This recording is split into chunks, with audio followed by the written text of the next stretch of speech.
आई, तुम्ही तुमच्या लाडक्या मुलीला सांगा आपल्या मुलाला इथून घेऊन जा म्हणून. नाहीतर मग तुम्ही त्यांच्या मुलाच्या खाण्यापिण्याची, शाळेच्या डब्याची आणि त्याच्या इतर सर्व जबाबदाऱ्यांकडे बघा. माझ्याकडून आता हे काही शक्य होणार नाही. मी तुमची किंवा तुमच्या मुलीची मोलकरीण नाही. मी तर परक्या घरातून आले आहे ना. आजपर्यंत माझ्याकडून जितके शक्य झाले तितके मी केले. त्यामुळे आता माझ्याकडून कसलीच अपेक्षा ठेवू नका.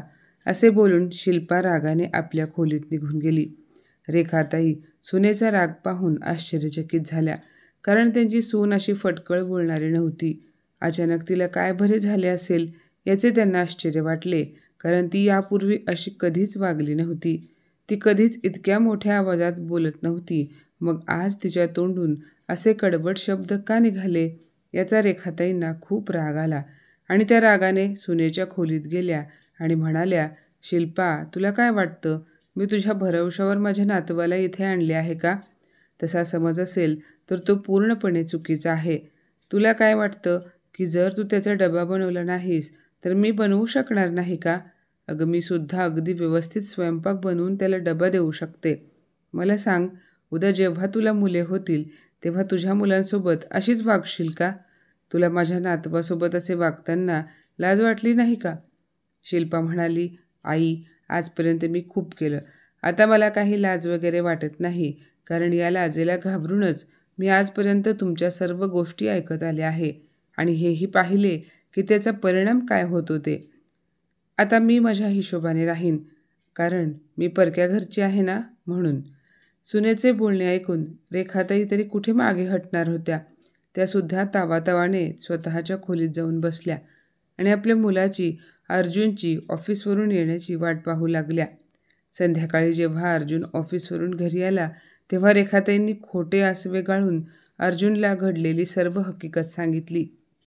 त्या म्हणाल्या, हे बघ बाळा, तुला तर ठाऊक आहे तुझ्या बहिणीच्या सासरी एकत्र कुटुंब आहे. घरातील कामे करता करता ती आपल्या मुलाकडे लक्ष देऊ शकत नाही. त्यामुळे इतका मोठा त्याग करून, काळजावर दगड ठेवून तिने तिच्या 10 वर्षाच्या मुलाला इथे आपल्याकडे पाठवले आहे, जेणेकरून त्याच्या शिक्षणात काही अडचण येऊ नये.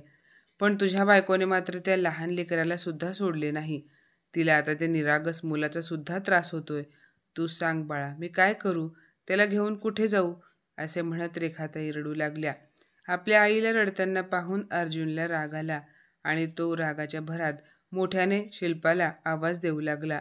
शिल्पासुद्धा नवऱ्याचा आवाज ऐकताच सासूच्या खोलीत आली. शिल्पाला पाहताच अर्जुन म्हणाला, शिल्पा, आईला बोलण्याची ही कुठली पद्धत आहे? तुला तिच्यासोबत नीट बोलता येत नाही का? तुला आता त्या लहानग्या ईशानला प्रेमाने 2 वेळचे जेवण देणेही नकोसे झाले आहे का?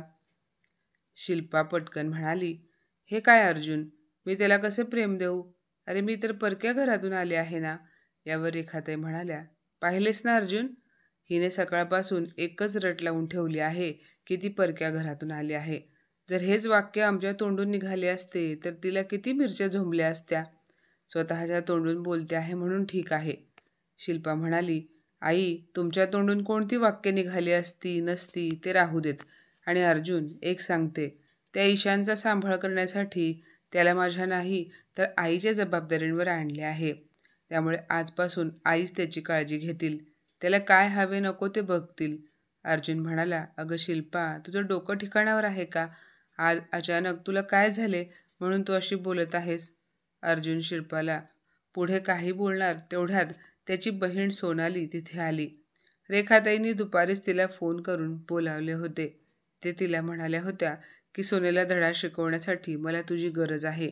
त्यामुळे सोनाली येताच शिल्पावर भडकली. काय वहिनी, माझ्या इतक्या लहान मुलाचे तुम्हाला ओझे झाले आहे का? पाहिलेस का दादा, जर आम्ही काही बोललो तर वहिनी म्हणते ईशानला आईने स्वतःच्या जबाबदारीवर आणले आहे. तेव्हा शिल्पा रागाने म्हणाली, हो, काही चुकीचे बोलले नाही मी. आजपासून आईच त्याचा सांभाळ करतील.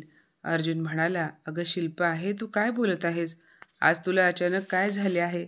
सोनाली म्हणाली, दादा बघ ना जरा, मी काही बोलले तर वहिनीला असे वाटते की नणंद इथे येऊन बोलते. आता माझे तर बाजूलाच ठेव, पण माझ्या मुलाचा पण हिला त्रास होतोय का? असे बोलून ती रडू लागली. शिल्पा शांतपणे आई आणि मुलीचे नाटक पाहत होती. दोघी मिळून अर्जुनसमोर शिल्पाची तक्रार करत होत्या. दोघीही एक एक करून तिच्यातील उणिवा काढत होत्या आणि वरून त्यांनी हेही सांगितले की शिल्पा ईशान आणि सोनालीवर जळते. त्यानंतर सोनाली रडत म्हणाली, दादा मला तर असे वाटते की आता माझे माहेर राहिलेले नाही, त्यामुळे आता मी पुन्हा इथे कधीच येणार नाही. जाते मी माझ्या मुलाला घेऊन. पण माझे माहेर तुटण्याचे कारण ही शिल्पा वहिनी आहे. तितक्यात रेखाताई सुद्धा नाटक करत म्हणाल्या, चल चल बाळा, जर तू इथे येणार नसशील तर मी ह्या घरात राहून काय करू? दररोज मला ह्या बाईची बोलणी ऐकावी लागतील. अर्जुनला त्याच्या बायकोसोबत राहावेच लागेल, कारण ही त्याची मजबुरी आहे. जाता जाता मला सुद्धा एखाद्या वृद्धाश्रमात सोड. यापुढे मी तिथेच राहीन. मला अशा घाणेरड्या वातावरणात राहायचेच नाही. आई आणि बहिणीचे अशा प्रकारचे बोलणे ऐकून अर्जुनला खूप राग आला आणि तो शिल्पाकडे रागाने बघत म्हणाला, शिल्पा, हे तू काय केलेस? तुझ्यामुळे घरातील वातावरण गढूळ झाले आहे. त्यामुळेच माझी आई आणि बहीण दोघीही कायमच्या घर सोडून जाण्यास तयार झाल्या आहेत. तुला हेच हवे होते का? अगं, तुला ह्या घरात येऊन 1 वर्षही झाली नाही, तर तू आज घराची अशी अवस्था करून ठेवली आहेस. घरातील माणसांच्या नाकात दम आणला आहेस. तुझ्या आईवडिलांनी तुला हेच शिकवलं आहे का? तेव्हा शिल्पा म्हणाली, हे बघा अर्जुन, मला काहीही बोला, पण माझ्या आईवडिलांपर्यंत जाण्याची काहीच गरज नाही. माझ्या आईने कसेही संस्कार दिले असले तरी तुमच्या आईपेक्षा तर चांगलेच आहेत. आणि तुमची आई आणि ही बहीण तुमच्यासमोर नाटकी अश्रू ढाळत आहेत ना, तर त्याचे तुम्हाला वाईट वाटत असेल. मला त्याने काहीच फरक पडणार नाही. पण मला मात्र इतकेच समजले आहे की मी ह्या घरासाठी माझा जीव जरी दिला तरी कमीच आहे. लग्न करून मी ह्या घरात आले त्यानंतर 2च महिन्यांनी सोनालीताई ईशानला इकडे घेऊन आल्या.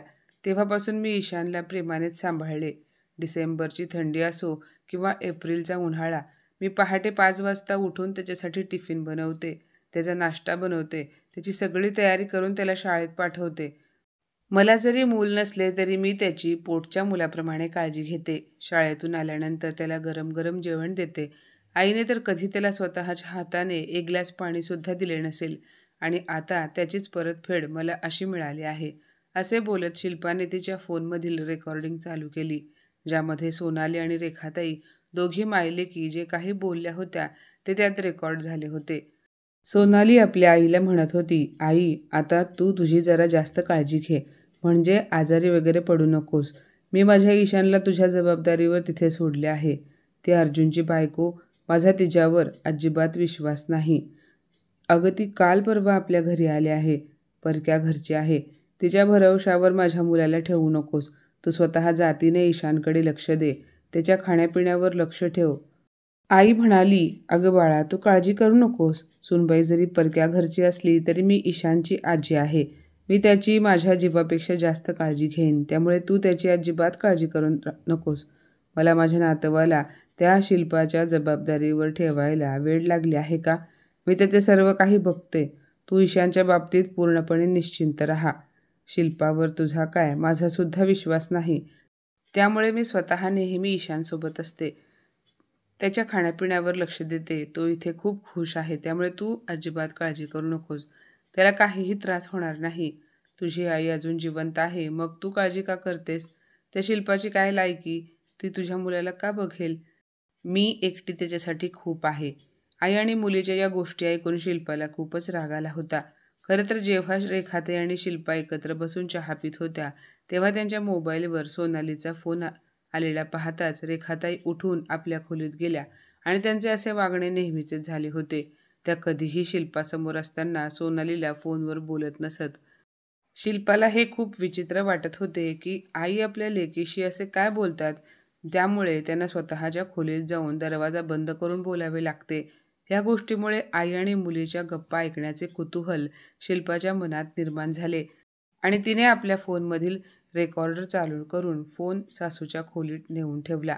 कारण रेखाताई त्यांच्या खोलीत गेल्यानंतर दरवाजा बंद करून फोन स्पीकरवर ठेवून गप्पा मारायच्या. त्यांना या गोष्टीची खात्री होती की त्यांची सून त्यांच्या खोलीत येणार नाही.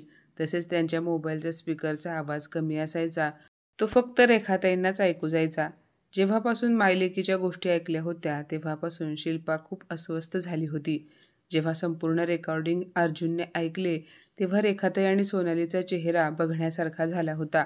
शिल्पा भरलेल्या डोळ्यांनी म्हणाली, अर्जुन, तुम्हाला माहिती आहे ना की 1 वर्षापासून ईशान इथे राहतोय तेव्हापासून वर्षातला एकही दिवस असा गेला नसेल की मी सकाळी 5 वाजता उठून ईशानसाठी टिफिन बनवला नाही किंवा त्याच्यासाठी नाश्ता बनवला नसेल.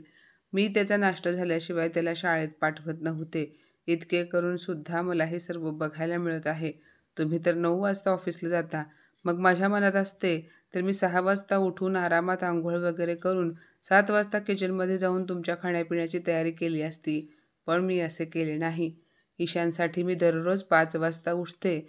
मग ती कितीही थंडी असो किंवा कितीही उन्हाळा असला तरी घरातल्या कोणत्याही व्यक्तीने माझी पर्वा केली नाही. मी ईशानसाठी नेहमी सर्व बाबतीत पुढाकार घेत राहिले. पण त्या मोबदल्यात मला अशा गोष्टी ऐकाव्या लागत आहेत की मी परक्या घरातून आले आहे. आईंनी ईशानला कधी 1 ग्लास पाणीसुद्धा दिले नसेल आणि वरून त्यांच्या अशा गोष्टी ऐकून घ्यायच्या. सोनालीताई स्वतः त्यांच्या सासरी पहाटे लवकर उठायला घाबरतात. कारण का? जर त्या ईशानसाठी डबा बनवायला नाश्ता बनवायला उठल्या तर त्यांना त्यांच्या जावेच्या 2 मुलांसाठी सुद्धा ह्या सर्व गोष्टी कराव्या लागतील आणि म्हणूनच त्यांनी ईशानला इकडे पाठवून दिले. पण इथे सुद्धा त्यांचा कोणावरही विश्वास नाही. स्वतःच्या घरात देखील भांडण करतात आणि आता माहेरच्या घरातील शांततासुद्धा त्यांना सहन होत नाही.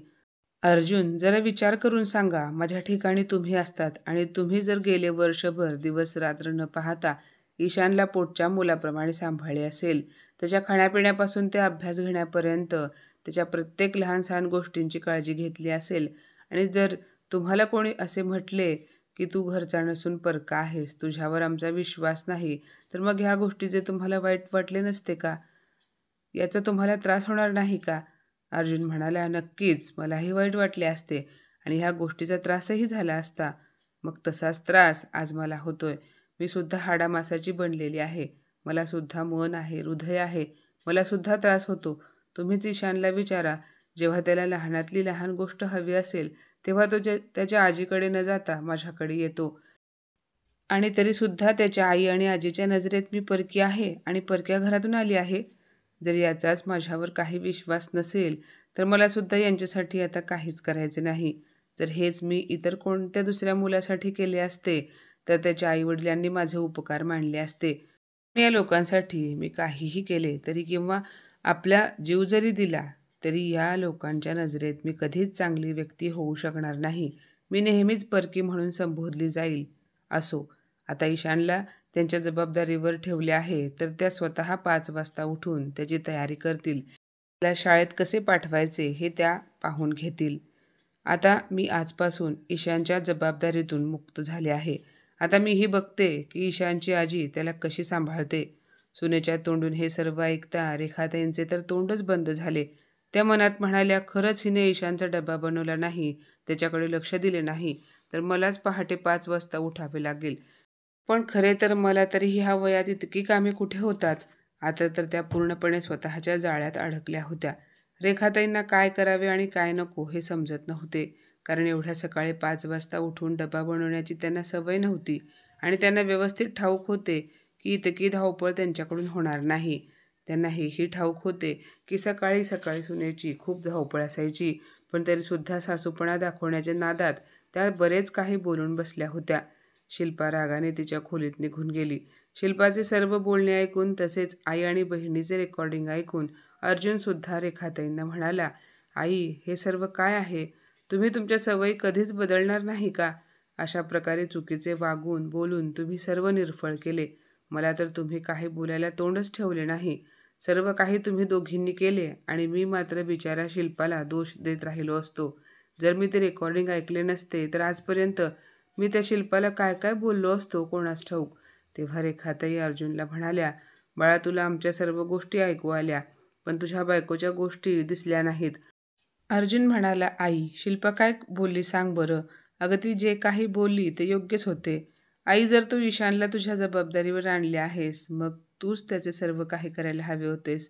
शिल्पाने काही केले नसते तर तू योग्य असतीस. त्यामुळे आता तूच ईशानचे सर्व काही कर. असे बोलून तो तिथून निघून गेला. आता रेखाताई खूप एकट्या पडल्या होत्या. ईशानचा सांभाळ करणे ही त्यांच्यासाठी खूप मोठी जबाबदारी होती. कारण इतकी धावपळ करण्याची त्यांना सवयच नव्हती आणि वरून त्यांचे वयही झाले होते. सोनाली म्हणाली, आई, आता गं काय करायचं? माझ्या ईशानची शाळासुद्धा बुडेल आणि जर इथे राहिला तर तो न खाता पिता डबा न घेता गेला तर. तेव्हा रेखाताई सोनालीला मध्येच थांबवत म्हणाल्या, बाळा आता शिल्पा तर त्याच्यासाठी काहीच करणार नाही आणि तुला तर ठाऊक आहे की माझ्याच्याने लवकर उठून कामे होणार नाहीत. त्यामुळे सोनाली आता एकच पर्याय उरला आहे, तो म्हणजे तू ईशानला तुझ्यासोबत घेऊन जा. सोनाली म्हणाली, अगं पण तुला तर माझ्या सासरची परिस्थिती ठाऊक आहे ना. रेखाताई म्हणाल्या, अगं बाळा मला सगळं माहिती आहे, पण आता मी तरी काय करू शकते. आता तुलाच तुझ्या मुलाला सांभाळावे लागेल. आईचे असे बोलणे ऐकून मनात नसताना सुद्धा नाईलाजाने सोनाली ईशानला घेऊन गुपचूप तिच्या सासरी निघून गेली. आज सोनाली मनातल्या मनात स्वतःलाच दोष देत होती. तिला असे वाटले की जर ती आणि तिची आई शिल्पाबद्दल वाईट बोलल्याच नसत्या, कारण खरंच तिला काही वाईट बोलावे असे शिल्पा अजिबात वागतच नव्हती. ती विनाकारण आईकडे वहिनीची तक्रार करत होती. जर तिने वहिनीला प्रेमाने 4 गोष्टी बोलल्या असत्या, वहिनी मी इथे नसताना सुद्धा तुम्ही माझ्या मुलाची व्यवस्थित काळजी घेता असे जर बोलली असती तर आज हा दिवस पाहायला मिळाला नसता. ज्या कामाच्या भीतीने सोनालीने आपल्या मुलाला माहेरी आणून सोडले होते, पण आज तिच्या अशा चुकीमुळे आणि कृत्यांमुळे पुन्हा त्याला घेऊन जावे लागले. आणि आता सासरी गेल्यानंतर आपल्या मुलासोबत जावेच्या मुलाचेही तिला करणे भागच होते, कारण याशिवाय तिच्याकडे दुसरा कोणताही पर्याय नव्हता. तर माझ्या मित्रमैत्रिणींनो, आजची ही कथा तुम्हाला कशी वाटली कमेंटमध्ये नक्की सांगा आणि अशाच नवनवीन कथा ऐकण्यासाठी प्रज्ञा मराठी स्टोरीजला नक्की सबस्क्राईब करा. धन्यवाद.